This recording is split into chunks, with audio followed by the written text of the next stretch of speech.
अभी अशोक से देखते हैं, मौर्य सम्राट अशोक। इसमें इनका वास्तविक राज्याभिषेक याद रखना 269, 269 एडी, 273 ईसा पूर्व से 232 तक है इनका ना। 273 के बाद आया होगा 272, उसके बाद नेक्स्ट ईयर 2071, उसके बाद नेक्स्ट ईयर बाद 269। तो 269 में इनका राज्याभिषेक हुआ, क्योंकि ऐसा कहा जाता है कि 273 से 269 तक ये अपने भाइयों से आंतरिक युद्ध में बिजी थे। उसके बाद जब सभी भाइयों की हत्या, ऐसा कहा जाता है ना, 269 में वो उनका राज्याभिषेक हुआ। ठीक, तो या वास्तविक राज्याभिषेक हुआ, थोड़ा इसको याद रख लेना। अब इसमें एक चीज इंपॉर्टेंट है, वही गृह युद्ध के बारे में बात किया, अपने कोई मतलब नहीं है। अशोक को उसके अभिलेखों में सामान्यतः देव नाम पियदस्सी ये पुकारा गया है। एग्जाम में कैसे क्वेश्चन आएगा, ये किनकी टाइटल है, किनकी उपाधि है, तो देव नाम पी या पियदस्सी इनका उपाधि है। तो अब लिखो भाई यहीं पर अशोक हेडन डालो। 269 में राज्याभिषेक हुआ, देव नाम पी, और भी बहुत सारे इनके टाइटल मिलेंगे, नाम देव नाम पी, और क्या था, देव नाम पी, नाम एक्चुअली बिंदी है, पी दसी, इसको थोड़ा याद रखना है आपको, इंपॉर्टेंट है ये। इसके बाद अशोक का नाम, अब अशोक एज इट इज नाम लिखा है मास्की, गुर्जरा, नेट्टूर और उदयगलम अभिलेख में। ये मास्की से जो इंस्क्रिप्शन मिला है, गुर्जरा, नेट्टूर और उदयगलम, ये चार जगह से जो इंस्क्रिप्शन मिले हैं उनके, या अभिलेख मिले हैं, वहां पर नाम हुबहू अशोक लिखा है। किसी अभिलेख में दीव नाम पीए लिखा है, किसी अभिलेख में कुछ और लिखा है। पुराणों में उसे अशोक वर्धन कहा गया है, दीप वंश में करमूली कहा, नहीं इंपॉर्टेंट है, ठीक है व्यापम के लिए। एक अशोक नाम कौन से अभिलेख में लिखा है, ये इंपॉर्टेंट हो जाता है। तो मास्की, गुर्जरा, नेट्टूर, उदयगोलम, ये इंपॉर्टेंट है। मास्की के लघु शिलालेख में अशोक ने स्वयं को बुद्ध शाक्य कहा है। ठीक, अब देखें 1750 में टिफिन थैलर ने सबसे पहले दिल्ली में अशोक के स्तंभ का पता लगाया। टिफिन थैलर ने 1750 में बताया कि भाई दिल्ली में जो ये स्तंभ है वो अशोक का है। अशोक के अभिलेखों को सर्वप्रथम जेम्स प्रिंसेप ने 1837 में पढ़ा, लेकिन पढ़ नहीं पाया टिफिन थैलर, पढ़ा जेम्स प्रिंसेप ने। थोड़ा ये पीएससी में पूछा गया है, ये पूछा गया है, प्रश्न था, तो थोड़ा याद रख लेना। फिर एक कलिंग युद्ध है, सबसे खतरनाक युद्ध कहा जाता है कलिंग युद्ध को। कलिंग युद्ध जिस नदी के किनारे हुआ, ऐसा बोलते हैं इतिहासकार लोग कि उस नदी का पानी पूरा लाल हो गया था खून की वजह से, तो एकदम खतरनाक युद्ध माना जाता है कलिंग के युद्ध को। अशोक ने अपने राज्याभिषेक के 8वें वर्ष में लगभग 261 ईसा पूर्व में कलिंग पर आक्रमण किया, कलिंग की राजधानी तोसली पर आक्रमण कर लिया, अधिकार कर लिया। यह वर्तमान उड़ीसा के दक्षिण भाग में स्थित है। अशोक के 13वें अभिलेख से कलिंग युद्ध के बारे में पता चलता है। तो ये नोट इंपॉर्टेंट ये है कि कौन से अभिलेख के, तो अशोक के 13वां अभिलेख, जो 13वां 13, अभी देखोगे आप 12-13 अभिलेख पढ़ना है इसमें, तो 13वें अभिलेख में कलिंग युद्ध के बारे में जानकारी मिलती है, तो ये नोट कर लेना। बाकी ये इंपॉर्टेंट है, कल्हड़ की राज तिरंगिणी से पता चलता है कि उसका अधिकार कश्मीर पर भी था। ठीक, कल्हड़ के, ये किताब का ही नाम याद रखो, राज तिरंगिणी। राज तिरंगिणी किसका किताब है, तो कल्हड़ का। ठीक, अशोक का धार्मिक जीवन, अशोक शुरुआत में ब्राह्मण धर्म का अनुयायी था, बाद में बौद्ध अनुयायी बन गया। राज तरंगिणी के अनुसार अशोक शैव धर्म का अनुयायी था। उसके अभिलेख में सर्वत्र उसे देव नाम पीदसी कहा गया है, जिसका अर्थ है देवताओं का प्रिय या देखने में सुंदर। इससे उसके हिंदू धर्म में आस्था का संकेत मिलता है, आपको याद रखने की आवश्यकता नहीं है। एग्जाम को टारगेट करते हुए स्टडी करेंगे तो ज्यादा बढ़िया है, बाकी सबको छोड़ दो। थोड़ा सुने रहो। सिंहली अनुश्रुति के अनुसार अशोक ने अपने शासन के चौथे वर्ष में बड़े भाई सुबन पुत्र निग्रोध के व्यक्तित्व से प्रभावित होकर बौद्ध धर्म अपना लिया। अब छोड़ो, ये भी कोई काम का नहीं है, नहीं पूछेगा यार, व्यापम में इतना थोड़ी पूछेगा। एक ये इंपॉर्टेंट है नोट वाला, अशोक ने आजीवक संप्रदाय के जो साधु संत है उनके रहने के लिए बराबर की पहाड़ी में 4 गुफा का निर्माण कराया। बराबर की पहाड़ी में 4 गुफा का निर्माण कराया। गुफा के नाम है लोमेश ऋषि गुफा, कर्ण चौपार गुफा, सुदामा गुफा, विश्व झोपड़ी गुफा। ये 4 गुफा को उन्होंने निर्माण करवाया था। बराबर की पहाड़ी में। और पढ़ लीजिएगा, एक बार पढ़िएगा, है ना, पढ़िएगा, कुछ लगे तो नोट करिए, मेरे को तो नहीं लगता यहाँ से कुछ इंपॉर्टेंट है। बाकी ये उनका बौद्ध गया की यात्रा है। अशोक ने अपने शासन के 10वें वर्ष में सर्वप्रथम बौद्ध गया की यात्रा की और इसके बाद अभिषेक के 20वें वर्ष में लुम्बिनी ग्राम की यात्रा की। ऐसा कुछ कुछ है। अशोक द्वारा भेजे गए धर्म प्रचारक, तो इसके जो धर्म प्रचारक कौन कौन से हैं, तो महेंद्र और संघमित्रा को श्रीलंका की यात्रा में भेजा, महारक्षित को यवन देश, मज्जिम को हिमालयवर्ती देश, ऐसे धर्म प्रचार के लिए इन इन क्षेत्रों में भेजे। हो सकता है ये एग्जाम में प्रश्न बन जाए। महादेव महिष मंडल मैसूर, महाधर्म रक्षित महाराष्ट्र, सोना उत्तरा स्वर्ण भूमि, मध्यांतिक कश्मीर तथा गांधार। ट्रिक से करोगे तो हो जाएगा, ऐसा नहीं कि नहीं होगा। कैसे मैं ट्रिक बनाया था, हिस्ट्री पढ़ते समय मैं बहुत कुछ ट्रिक बना, मैंने अधिकतर ट्रिक से याद करने का प्रयास किया ताकि ऑप्शन से एलिमिनेट हो जाए, है ना। जैसे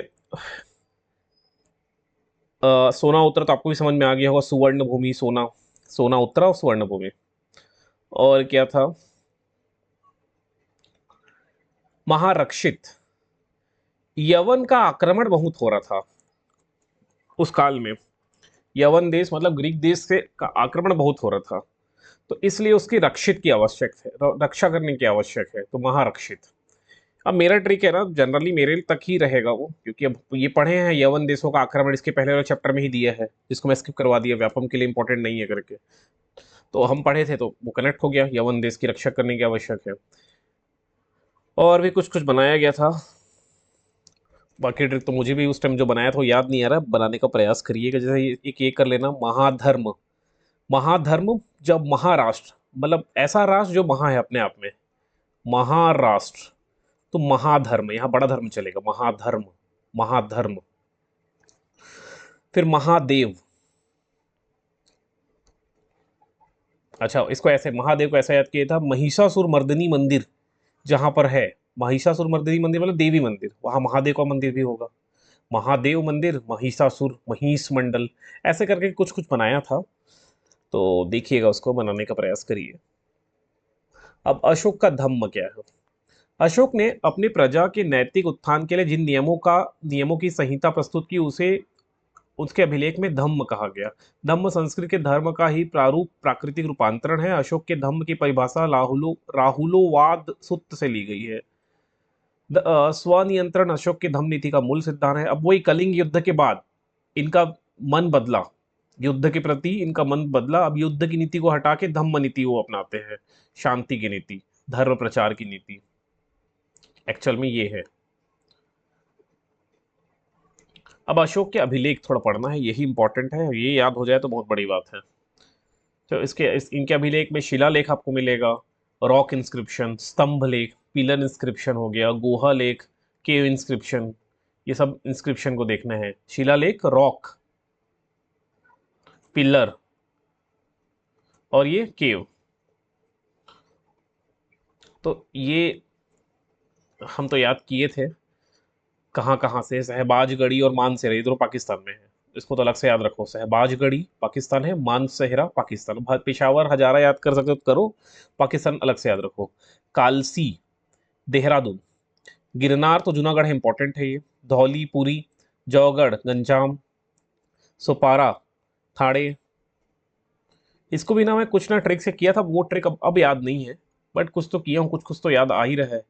जैसे पहला एक याद आ रहा है, कालसी, काल काल देह, देह मतलब शरीर, काला शरीर। गिरनार तो जूनागढ़, ये पता है, ये तो बहुत इंपॉर्टेंट है, गिरनार से प्राप्त हुआ, गिरनार से एक इंस्क्रिप्शन मिला, वो इंपॉर्टेंट है। धौली, पूरी धोली, पूरी धोली, ठीक है।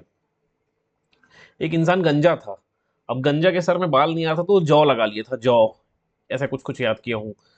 थाने, थाना, थाना पुलिस थाना, ठीक है, तो थाने में सुपाड़ी, सुपाड़ी, एक कहानी जैसा, किसी को सुपारी दिया मर्डर करने के लिए, तो एट द एंड में थाना ही तो जाएगा वो, तो ऐसे करके ऐसे कुछ कुछ कनेक्ट किया था ताकि एमसीक्यू तो बन जाए भाई, मेंस तो अपन अलग से करें, एमसीक्यू बन जाए। ऐसा करके कुछ कुछ कुछ कुछ ट्रिक बना बना के आप भी कनेक्ट करिए भाई। एक दिन, वन डे का एग्जाम है, वो एक दिन आपको निकालना है, वो भारी डे है ना, वो दिन निकल जाए, अच्छा निकल जाए तो अच्छे नंबर आ गए, अच्छे नंबर आ गए, सिलेक्शन, उसको ट्रिक भूल जाओ। अब जैसा बनाना है बनाओ, याद करना है, आपकी जिम्मेदारी है याद करना। जितना लंबे समय तक याद रहेगा, लंबे समय क्या, वो दिन याद रहना चाहिए एग्जाम के दिन। एग्जाम के दिन वो चीज याद रहा तो एग्जाम पास हो जाओगे। बाकी नहीं पढ़ना है इनको। कुछ कुछ और है, जैसे कौशाम्बी तथा प्रयाग स्तंभ लेखों में अशोक की रानी कारुवाकी के द्वारा दान किए जाने का उल्लेख है। रानी का अभिलेख भी कहा जाता है इसे। कुछ कुछ और चीजें हैं। इलाहाबाद स्तंभ लेख पहले कौशाम्बी में था। अकबर के शासनकाल में जहांगीर द्वारा इसे इलाहाबाद के किले में रखाया गया। अब ये उनके अशोक के जो 13 शिलालेख है, 14 शिलालेख है, उसमें उस हर एक शिलालेख का कुछ अलग अलग विषय वस्तु है। उस विषय वस्तु को देखते हैं। अभी मैं तो पढ़ा था, पहले शिलालेख में पशु बलि की निंदा की गई है। सभी मनुष्य मेरी संतान की तरह है, ये कहा उसने। दूसरे शिलालेख में पशु चिकित्सा, मानव चिकित्सा, लोक कल्याणकारी कार्य, चोल पांड्य सत्ती पुत्र केरल पुत्र, मतलब ये साउथ इंडिया के जो राजवंश थे, या साउथ इंडिया के जो डायनेस्टी थे, उनके बारे में उल्लेख किया है सेकंड नंबर में। ये एग्जाम में पीएससी में आया है, नॉट व्यापम में, पीएससी में आया है कि अशोक के कौन से नंबर के अभिलेख में या शिलालेख में साउथ के राज्यों के बारे में चर्चा की गई है। तो सेकंड नंबर का ये प्रश्न बना है। ऐसे कई सारे प्रश्न बने होंगे, ये प्रश्न मेरे को याद है। ठीक। फिर तीसरे शिलालेख में राजकीय अधिकारियों युक्त रज्जुक और प्रादेशिक, मतलब धर्म प्रचार के लिए कुछ अधिकारी की घोषणा की गई थी, वो अधिकारी के बारे में बात किया गया है। चौथे शिलालेख में धर्मचारण के, ये सब याद इंपॉर्टेंट नहीं है, चौथा इतना इंपॉर्टेंट नहीं है। धम्म की घोषणा उद्घोषणा, पांचवें में धम्म महामात्रों की नियुक्ति विषय में जानकारी है। ऐसा करके एग्जाम में तो कुछ भी पूछा जा सकता है, या मैचिट में आ जाएगा। ए बी सी डी ऐसे करके चार्ट को लिख दिया, फिर मैच करो, ये इसका है, ये इसका, जोड़ी मिलाओ वाला, जोड़ी मिलाओ के प्रश्न बन सकते हैं यहाँ से। ठीक है ना। एक सेकेंड। ठीक। 12 जैसे 13वां शिलालेख कलिंग युद्ध का वर्णन किया गया है इसमें, 13वें शिलालेख में। ये भी एग्जाम में बना है, कई बार बना है ये वाला तो, कलिंग युद्ध का वर्णन, है ना। एक्चुअली मेंस में कभी कभी लिखने को आ जाता है ना ये, तो इसको एज इट इज याद किया गया था।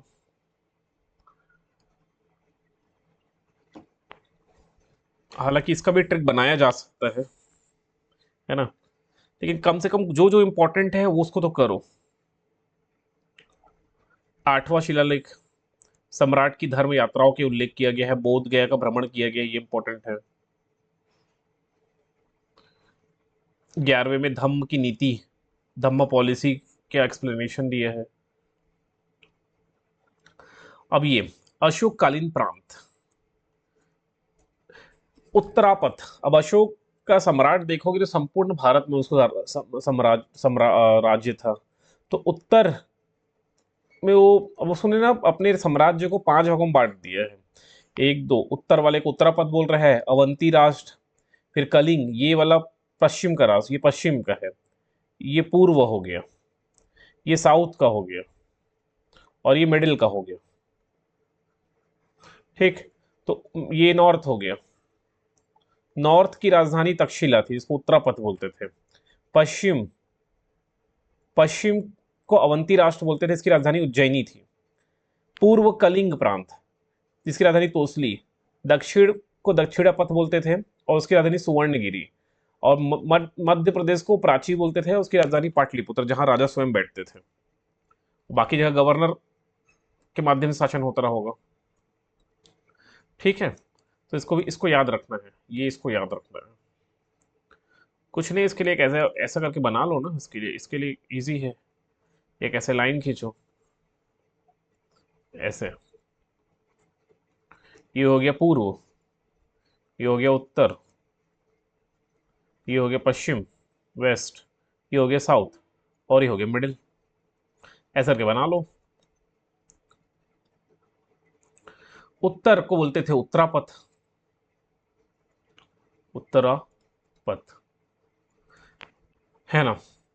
वेस्ट को बोल रहे थे, अब सबकी कैपिटल भी है ना, उत्तरापथ की कैपिटल तक्षशिला है, लेकिन ये पाकिस्तान में है वर्तमान में, तक्षशिला, तक्षशिला। वेस्ट की राजधानी उज्जैनी, वेस्ट को क्या बोलते थे, अवंती राष्ट्र, अवंती, अवंती राष्ट्र। इसकी राजधानी उज्जैनी, उज्जैन, उज्जैनी। पहले इसको उज्जैनी, उज्जैनी जैसा लिखा है वैसा लिख लो, अभी वर्तमान नाम तो उज्जैन है, जो उस टाइम बोलते रहे होंगे, उज्जैनी।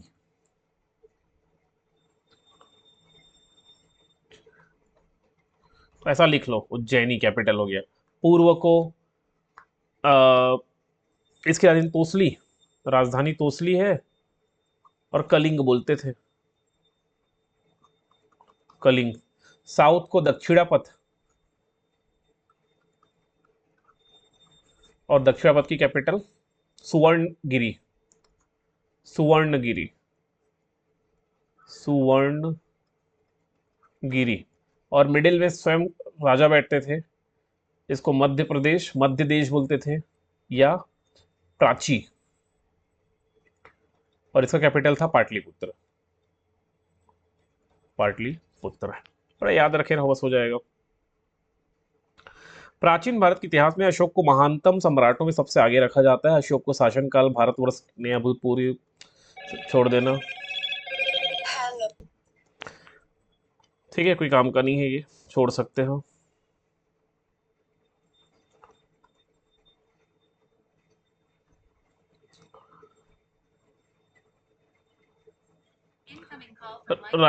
राष्ट्रीय एकता की, राष्ट्रीय एकता की समस्या को उसने अत्यंत कुशलतापूर्वक हल किया तथा संपूर्ण देश में एक भाषा, एक लिपि तथा एक ही प्रकार की कानून का प्रचलन करवाया। ऐसी काम का नहीं, अशोक की कला प्रेमी एवं कला संरक्षक था। ये इसको याद रखना, अशोक एक कला प्रेमी था तथा कला का संरक्षण, संरक्षक मतलब जो आर्ट होते हैं उसकी, उसका संरक्षक था वो। बाकी कोई इंपॉर्टेंट नहीं है, कोई इंपॉर्टेंट नहीं है। अशोक का साम्राज्य बहुत विशाल था, इतना दिमाग में रखे रहो, बहुत विशाल साम्राज्य था, लेकिन राज्य विस्तार के हिसाब से उनकी महानता को मापना तर्क संगत नहीं है। ठीक, इसको चाहो तो पढ़ लेना, बाकी व्यापम के लिए कोई इंपॉर्टेंट नहीं है। अशोक के उत्तराधिकारी, अब व्यापम के हिसाब से अपन पढ़ रहे हैं ना, तो थोड़ा अपने को स्मार्ट स्टडी लेना पड़ेगा। मैं बार बार बोल रहा हूं, बार बार, परीक्षा ज्यादा पढ़ने से नहीं निकलता, ये दिमाग में मत रख लेना कि परीक्षा में हर किताब को ज्यादा पढ़ लूं तो नहीं निकलेगा। परीक्षा क्या पढ़, क्या छोड़ूं, क्या छोड़ूं, ये जब तक नहीं पता है, क्या छोड़ूं मतलब क्या पढ़ना छोड़ूं, क्या पढ़ना छोड़ूं। किताब में तो बहुत कुछ लिखा है, अगर आपके पास किताब है, सामने किताब है, बहुत कुछ लिखा है किताब में, बहुत बहुत पूरे भर दिया है। ठीक है, अब इसमें से क्या पढ़ना है, सिलेक्टेड, एकदम सिलेक्टेड पढ़ना है, तो ही परीक्षा निकले। सब कुछ पढ़ोगे तो टीचर बनोगे, टीचर, सब कुछ पढ़ने वाले टीचर ही बनते हैं जिसको बहुत ज्ञान रहेगा। तो ये चीज को बहुत इंपॉर्टेंट है, क्या पढ़ूं। चलिए, अशोक के उत्तराधिकारी,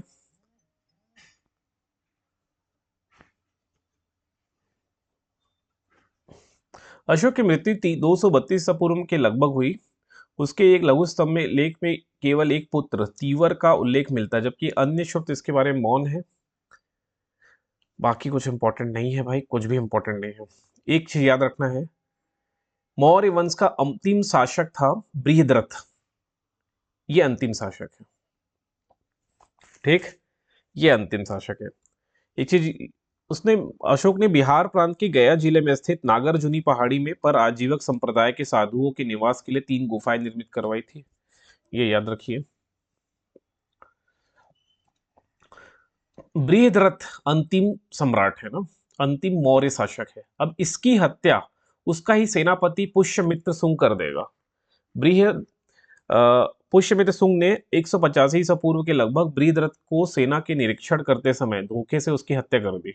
बृहद्रथ की मृत्यु के साथ ही मौर्य वंश का अंत हो गया। अब जैसे ही मौर्य वंश का अंत होगा, एक नया शासक अपनी नई डायनेस्टी लेके आएगा।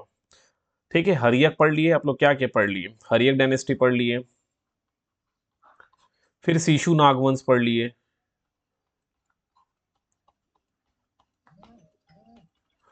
उसके बाद हर्यक हो गया, शिशुनाग वंश हो गया, मौर्य वंश पढ़ लिए। मौर्य इतना बड़ा साम्राज्य था मौर्य वंश, इसका ही पतन हुआ। लेकिन मौर्य वंश के बाद पढ़ेंगे अब एक नई एक नंद वंश भी पढ़े हम लोग ना बीच में, यहाँ पर नंद वंश। नंद वंश, पहला हर्यक, दूसरा शिशुनाग वंश, तीसरा नंद वंश, चौथा मौर्य, ह सी न मा शुंग, पांचवा होगा शुंग वंश, शुंग वंश। फिर इसके बाद छठवा कण्व वंश, कण्व वंश। अभी शुंग पढ़ेंगे। शुंग बृहदत्त की हत्या करेगा पुष्यमित्र सुंग, और सुंग वंश की नींव डालेगा।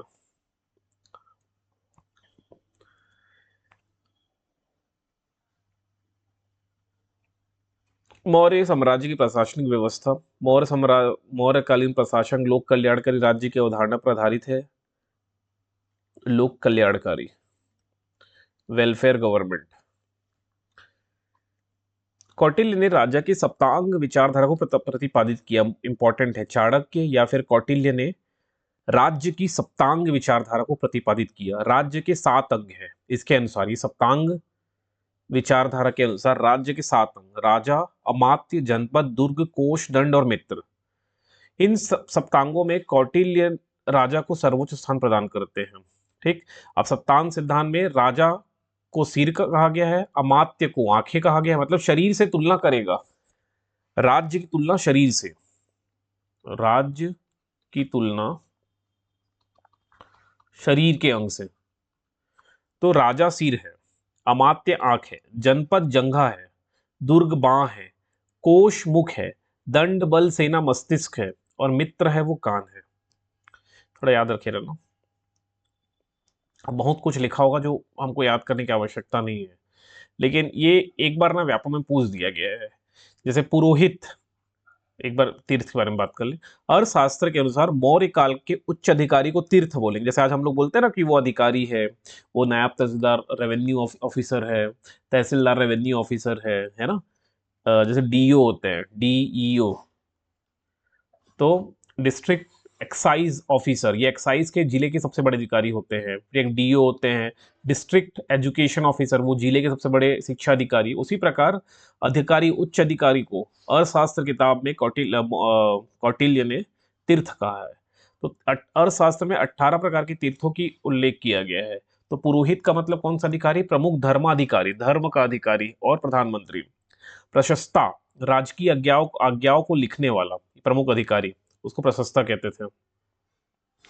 सेनापति युद्ध विभाग का मंत्री है, कॉमन सेंस है। तो युवराज, राजा का उत्तराधिकारी, ये भी पता होगा। समाहर्ता, जो ये दोनों तो एग्जाम में नहीं आएगा, इजी है क्योंकि समाहर्ता, ये जो भूलोगे वही सब बनेगा। समाहर्ता राजस्व विभाग का प्रधानमंत्री। सन्निधाता राजकीय कोषाध्यक्ष। प्रदेष्टा फौजदारी न्यायालय का न्यायाधीश। नायक सेना का संचालक अथवा नगर का अध्यक्ष। सबको याद करना है ये सब, ठीक है। आटविक जंगल का प्रधानाधिकारी, सब सब याद करना है। दुर्गापाल, दुर्ग मतलब होता है महल, तो राजकीय दुर्ग का रक्षकों का अध्यक्ष, ठीक है। तो इस प्रकार इसको करना है।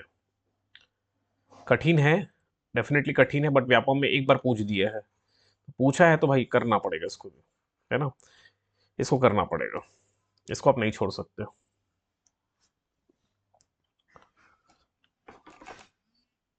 आगे,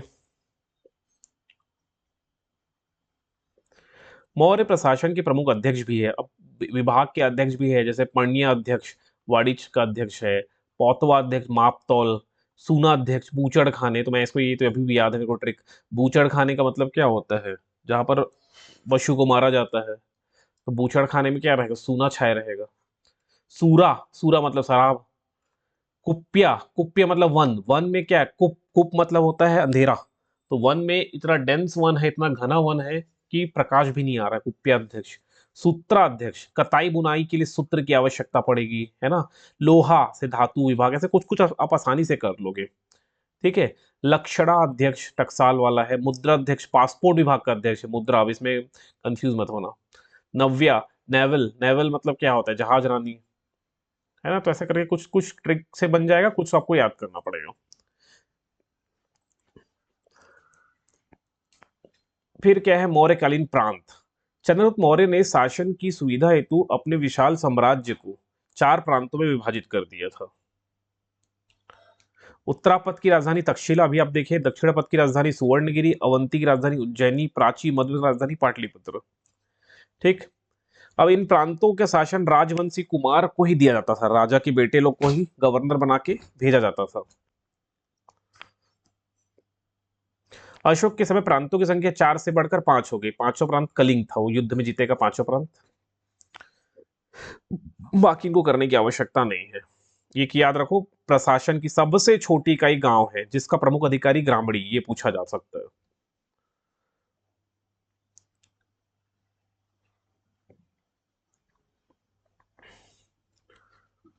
मौर्य राजाओं की सेना बहुत ही संगठित तथा बड़े आकार की व्यवस्थित थी। चाणक्य ने, ये वर्ड याद रखा, चाणक्य ने चतुरंग बल, पैदल सैनिक, घुड़सवार, हाथी और युद्ध रथ को सेना का प्रमुख भाग बताया है।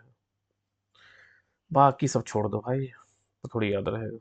न्याय व्यवस्था में राजा ही सर्वोच्च न्यायाधिकारी होता था, याद रखना, अंतिम न्यायालय एवं न्यायाधीश राजा ही होता था, सम्राट। गुप्तचर, अर्थशास्त्र में गुप्तचरों को गुढ़ा पुरुष कहा गया है, गुढ़ पुरुष।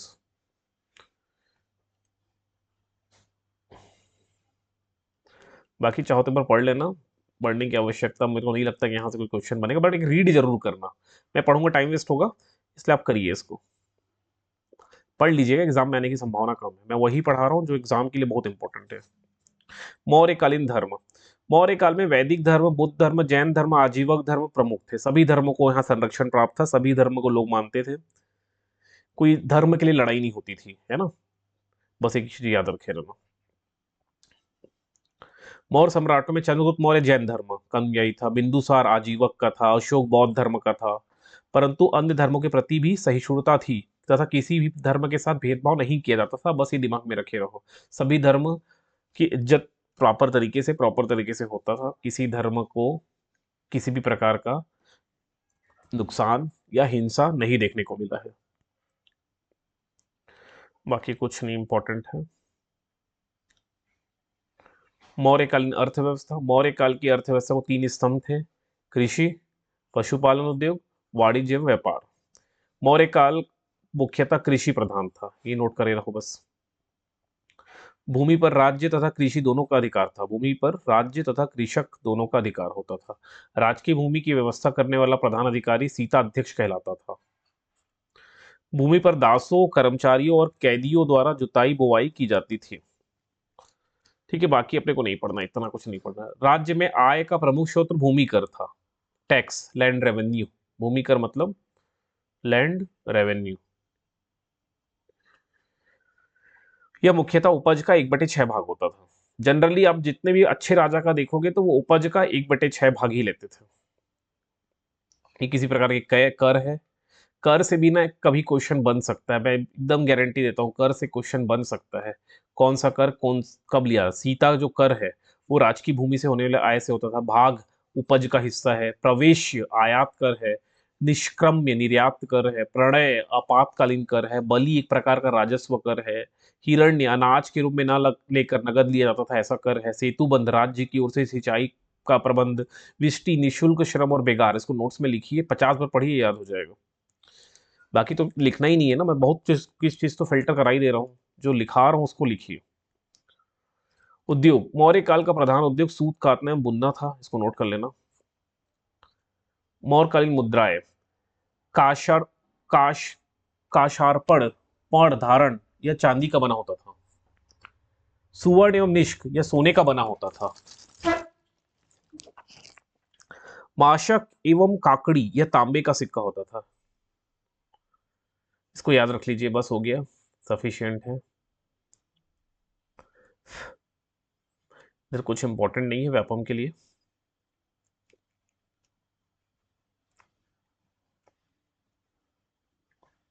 ये भी कुछ इंपॉर्टेंट नहीं है, रीड कर सकते हो तो कर लो, बाकी इंपॉर्टेंट नहीं है। मौर्य साम्राज्य के पतन का कारण भी इंपॉर्टेंट नहीं है, मेंस में लिखने आता है। ठीक है, खत्म हुआ मौर्य साम्राज्य फाइनली, इतना करना है। पतन के अन्य कारण कुछ करने की आवश्यकता नहीं है। क्वेश्चन लगाइए, बस लगाइए घटना चक्र। अब घटना चक्र पे एकदम डिपेंड हो जाओ, एग्जाम बहुत पास है। अब हमें बहुत डिपेंडेंट होना है घटना चक्र पे, बहुत पास है एग्जाम। घटना चक्र लगाइए। ठीक है, एक पार्ट और खत्म हो गया हमारा। जैसे क्वेश्चन बना यूपीपीएससी में बना है ना, कलिंग युद्ध का विवरण हमें ज्ञात होता है। कलिंग 13वें शिलालेख से, रुम्मंदाई स्तंभलेख से, वेनसांग के विवरण से, प्रथम लघु शिलालेख द्वारा 13वें शिलालेख से, है ना। ये आईएएस पे भी क्वेश्चन बने हैं। सम्राट अशोक के राजा देशों को सबसे पहले विकुटन डिसाइफर किसने किया था। एक क्वेश्चन बना है आईएएस 2019 में, निम्नलिखित में से किस उभारदार मूर्तिकार, छोड़ देना ये सब कुछ, छोड़ देना। इंडिका के लेखक कौन है, एमपीपीएससी में बना है। कुछ कुछ क्वेश्चन बहुत इंपॉर्टेंट है। एमसीक्यू लगाइए, लेकिन मैं यही बोलूंगा एमसीक्यू को मत छोड़ना, एमसीक्यू आपको लगाते रहना है। फिर मौर्य उत्तर काल करना है, इसका एक सेपरेट वीडियो में करते हैं।